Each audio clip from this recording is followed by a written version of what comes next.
हाय बच्चों, एक बार फिर मैं आपके सामने उपस्थित हूँ। बहुत लंबा समय बहुत गैप हो गया, बीच में बात आपसे नहीं हो पाई। अब हमारी भी थोड़ी व्यस्तता थी बच्चों को लेकर, हम भी विद्यालय से जुड़े हैं, इसलिए वो वहाँ पे समय देने की वजह से हमें विलम्ब हो गया आपके सामने आने में। अब आपकी पढ़ाई लिखाई तो जैसे तैसे हो ही गई है। बोर्ड परीक्षाओं की तारीख भी जल्दी आने वाली है। हो सकता है कि अप्रैल में परीक्षाएँ भी आपकी शुरू हो जाए और कोर्स भी लगभग अब आप लोगों का ख़त्म ही होने वाला होगा। अब इसके साथ साथ अब प्रैक्टिकल का भी समय आ गया है कि अब आपकी प्रैक्टिकल भी विद्यालय में कराया जाएगा। उसके बाद बोर्ड के द्वारा जो प्रैक्टिकल परीक्षाएं होती हैं वो भी जल्दी ही आपकी शुरुआत हो जाएगी। तो अब हम आपके पाठ्यक्रम से संबंधित ही पढ़ाई को लेकर तो हम लोग बहुत ज़्यादा नहीं कर पाए, लेकिन अब हम चाहते हैं कि एक हम सीरीज लेकर आए आपके लिए।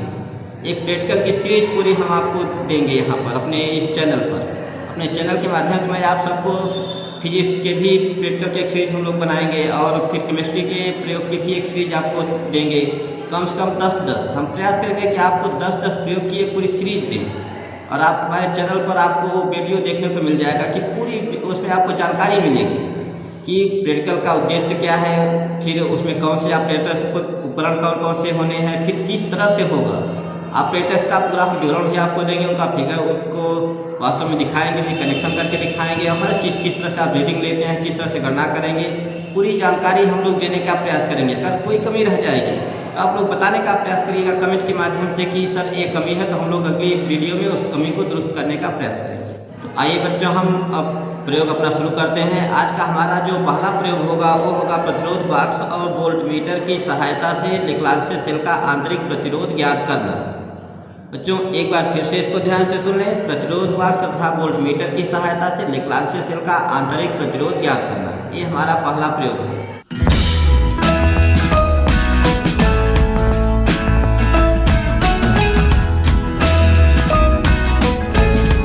अब इसके लिए आवश्यक उपकरण है, उसके बारे में आपको जानकारी देते हैं और साथ ही साथ आपको फिगर भी हम दिखाते रहेंगे कि वो क्या है।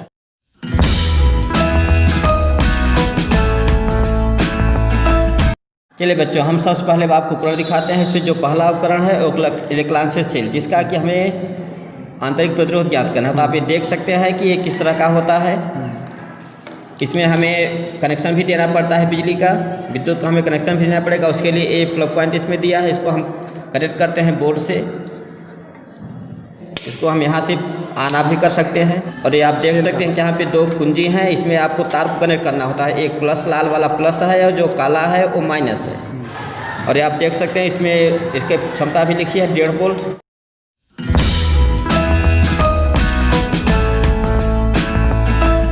अब इसमें जो दूसरा उपकरण है वो है प्रतिरोध बॉक्स। आप देख सकते हैं इस तरह से लकड़ी का बना होता है। फिर यहाँ पे ऊपर धातुएं कुछ लगी होती हैं, इसमें कई सारी कुंजियाँ लगी होती हैं अलग अलग प्रतिरोध की। आप देख सकते हैं यहाँ पे नंबरिंग भी है, 1 2 की 2 है, फिर 5 है, फिर 20 है, फिर 20 है, फिर 50 है, फिर 100 है। ये ओम में रहता है। तो बच्चों जैसा कि आप देख रहे हैं कि इसमें भी 2 पेज लगे हुए हैं, संबंधक पेज इनको कहते हैं। इनमें आप तारों का कनेक्शन करते हैं, इसमें ही तार जोड़े जाते हैं। और उसके बाद इसमें कई सारी कुंजियाँ लगी हैं अलग अलग प्रतिरोधों की। हमें जिस कुंजी की जितने प्रतिरोध की आवश्यकता होती है वो कुंजी हम निकाल के उतने प्रतिरोध की माप कर लेते हैं। जैसे आप देख रहे हैं कि 1 ओम है, 2 ओम है, 2 ओम की 2 है। अगर हमको 4 ओम लेना है तो हमें 2 कुंजियाँ निकालेंगे। हमें 10 ओम लेना है तो यहाँ पे 10 एक बगल में है। अगर 20 लेना है तो 20 का दिया, 30 अगर हमको चाहिए तो 20 का निकालेंगे, 10 का निकालेंगे। इस तरह जितने भी हम चाहें उतने हम इसमें ओम का प्रतिरोध ज्ञात कर सकते हैं।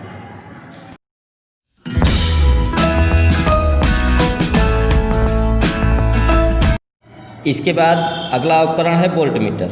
वोल्टमीटर में कुछ एक बारीक बातें हैं जो कि आपको ध्यान देनी पड़ती हैं। बच्चों आप इसमें भी देख सकते हैं कि दो टर्मिनल हैं, एक प्लस है और एक माइनस। आप संबंधक तारों को इन्हीं में आपको जोड़ना पड़ेगा। प्लस को लाल में जोड़ना है, माइनस को काले में जोड़ना है। अब आप इसमें एक बारीक बात जो ध्यान देने की है, इसमें त्रुटि भी हो जाती है कई बार। जैसे कि इस समय आप देख रहे हैं कि जो इसका सुई है नीडल रेड कलर की, वो 0 पर है। कई बार ये होता है कि ये रेट 0 से कम हो जाता है, 0 से आगे हो जाता है, तो वो इसकी कहलाती है शून्यांक त्रुटि। तो आपको सेट करना पड़ता है। जैसे मैं दिखा दूं आपको, एक पेंच इसमें है, इसको आप घुमाएंगे अगर तो वो देखिए 0 से हट गया, इसका मतलब इसमें शून्यांक त्रुटि है। हमें इसे सही करने के लिए इस पेंच को नाखून की सहायता से भी घुमा सकते हैं, नहीं तो आप किसी स्क्रू की सहायता से, आप पेचकस की सहायता से भी घुमा सकते। इतना घुमाइए कि जो आपकी निडल है ये 0 पर आ जाए। 0 पर आने का मतलब कि अब ये शून्यांक त्रुटि से रहित हो गया। अब ये प्रयोग के लिए तैयार है।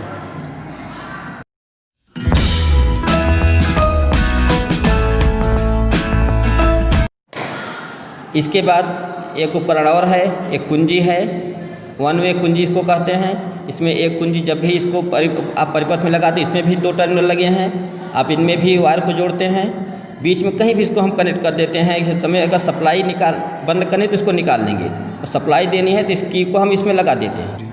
देखिए बच्चों, इस समय एक कुंजी बंद है। बंद होने का मतलब धारा प्रवाहित हो रही है। अगर हमें धारा रोकना है तो हमें इसे ओपन करना है। अब ये खुल गई, अब धारा का प्रवाह रुक जाता है। अब एक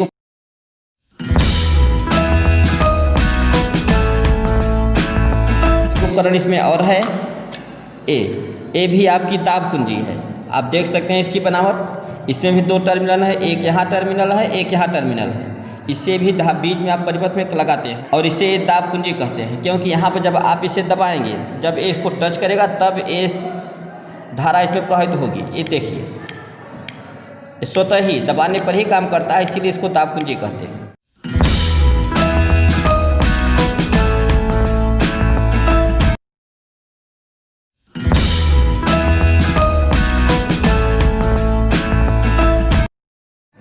आइए बच्चों, जब इसका जो अगला पार्ट है, जो कि बहुत ही महत्वपूर्ण है, सर्किट। इसका सर्किट बहुत ज़रूरी है कि किस तरह से आप इसका कनेक्शन करेंगे परिपथ। तो हम आपको इस फिगर में आप देख सकते हैं कि इसका परिपथ क्या है।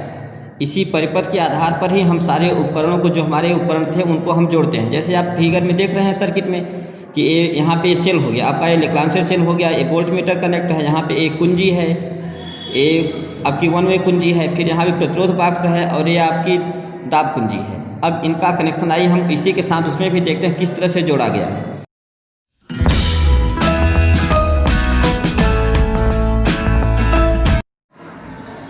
आइए बच्चों, हम अब आपका सर्किट, हम लोग अपना परिपथ जो है वो पूरा करते हैं उपकरणों के साथ। सबसे पहले आप फिगर में देखें, ये हमारा लेक्लांसे सेल है, उसके धन से 2 वायर निकले हैं। एक वायर गया है प्रतिरोध बॉक्स में, दूसरा वायर यहाँ पे परिपथ में आपको दिख रहा है वोल्ट मीटर। आइए हम आपको वास्तव में दिखाते हैं किस तरह से कनेक्शन है।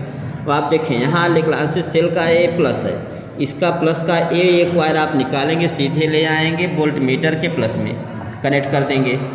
फिर आप उसी के प्लस, लेक्लांसे सेल के प्लस से दूसरा वायर आपका निकला है, ये देख सकते हैं सीधे वायर आया है, आपका प्रतिरोध बॉक्स में जुड़ गया है। अब दूसरा सिरा सेल का, ये आप माइनस चिन्ह देख रहे हैं, ऋण उसका सेल का जो ऋण सिरा है उससे 2 निकला है। एक तार जाएगा आपका कुंजी में, वन वे कुंजी में, और दूसरा वायर यहाँ पे गया है दाब कुंजी में। आइए हम आपको उपकरण में दिखाते हैं। ये देखिए, यहाँ पे इसका लेक्लांसे सेल के ऋण से एक वायर निकला है, ये आ गया आपका इस तरह से दाब कुंजी में जुड़ गया।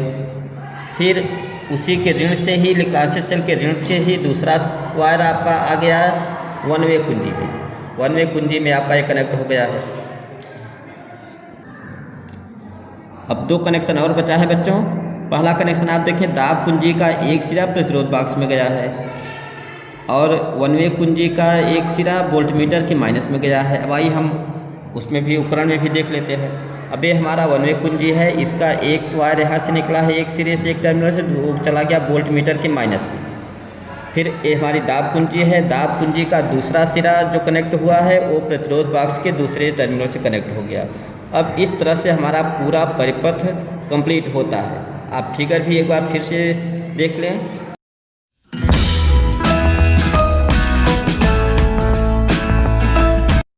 आइए बच्चों, अब हम लोग आगे बढ़ते हैं और रीडिंग की तैयारी करते हैं। सर्वप्रथम हमको कनेक्शन तो आपने देख ही लिया, उसके बाद हम लेक्लांसे सेल में पावर सप्लाई देंगे।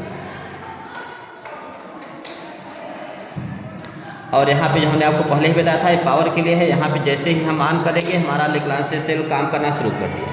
अब हमें रीडिंग के लिए तैयार हैं हम, हमारा जो उपकरण है वो पूरी तरह से रीडिंग के लिए तैयार है।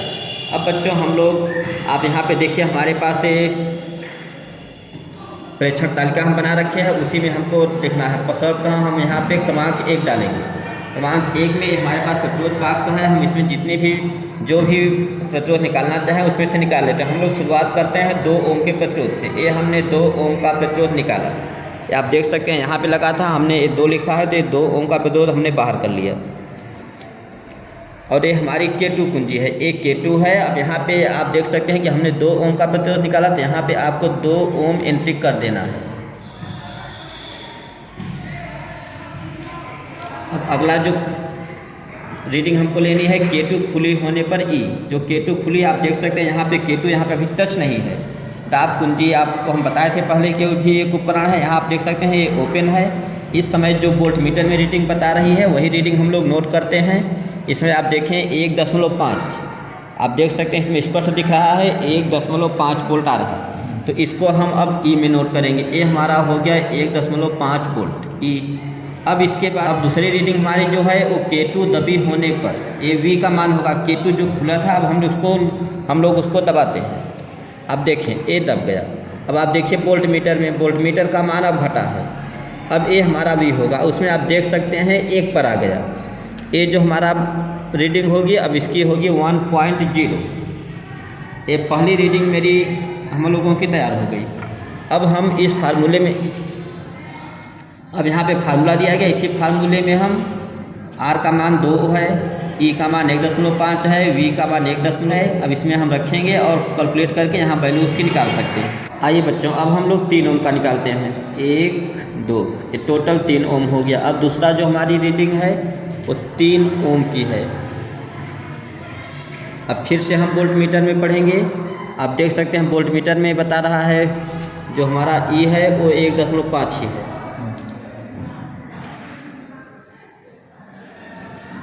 अब हम K2 को बंद करते हैं, K2 को भी टच करते हैं। अब आप देख सकते हैं अब उसमें थोड़ा सा परिवर्तन आया है। जो अभी 1 बता रहा था वो हो गया है 1.1।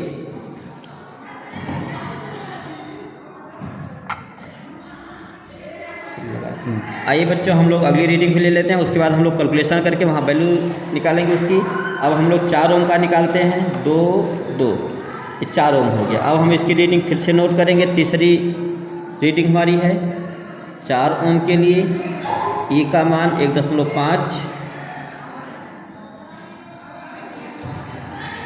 अब हम लोग K2 को दबा कर देखते हैं।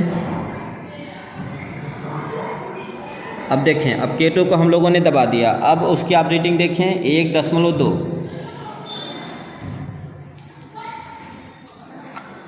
इस तरह से हमारा ये रीडिंग का काम कंप्लीट होता है। अब हमें सिर्फ कैलकुलेशन करना होता है। तो बच्चों इस तरह से आप चाहें तो 1-2 गणनाएँ और 1-2 रीडिंग और आप ले सकते हैं। आप 5 का ले लें, फिर 6 का ले सकते हैं, क्योंकि एक ज़्यादा एक्यूरेसी के लिए ज़रूरी होता है कि आपके पास ज़्यादा से ज़्यादा गणना करने के लिए वो रीडिंग हो।